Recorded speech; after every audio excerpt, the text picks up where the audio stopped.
Now, maybe you were such a person. Maybe you were a person that wasn't very religious at all.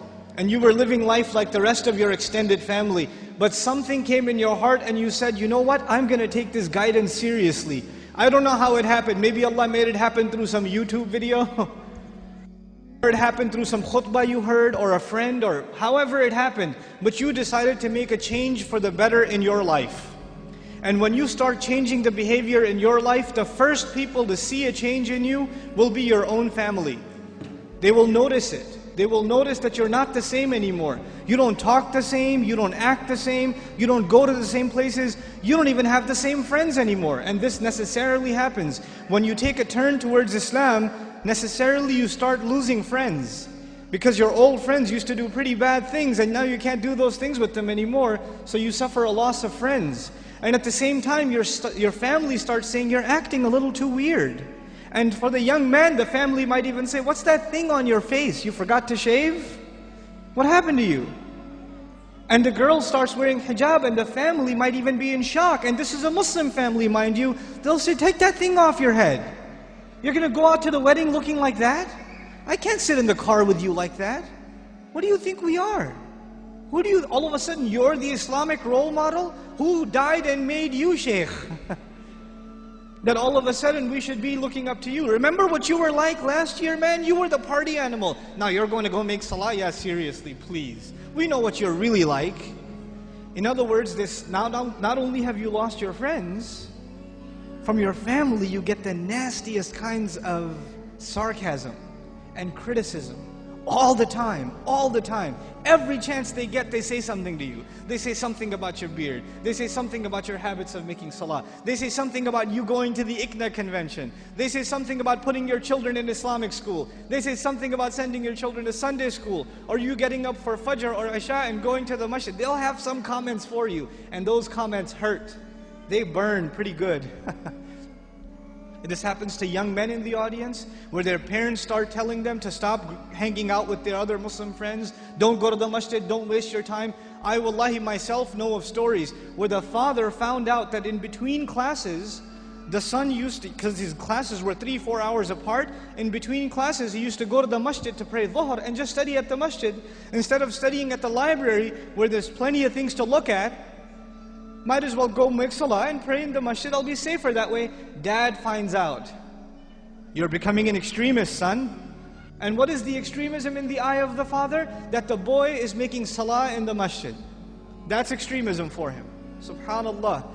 Muslims themselves, you think non-Muslims are averse to Islam? Have you seen what Muslim families are doing to their own?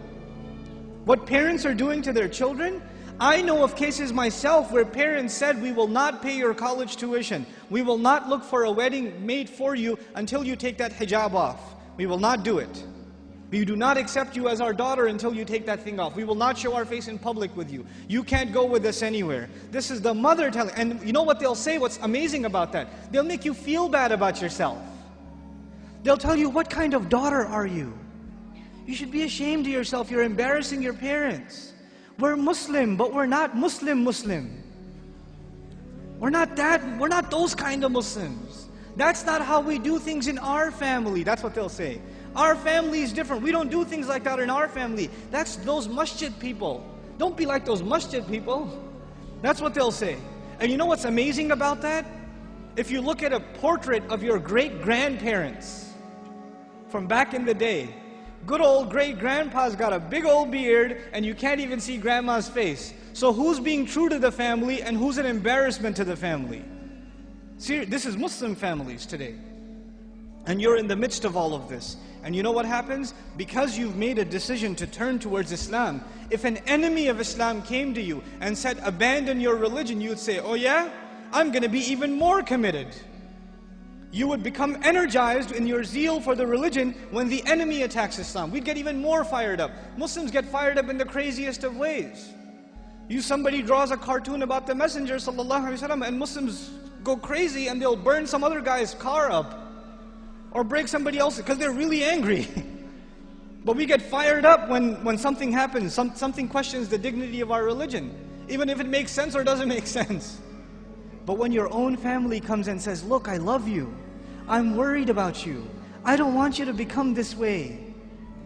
This is the way of the people who fail out of college, who don't have a career, who have miserable lives. I don't want you to fall into this extreme. Somebody is putting you under their influence. You need to get away from them.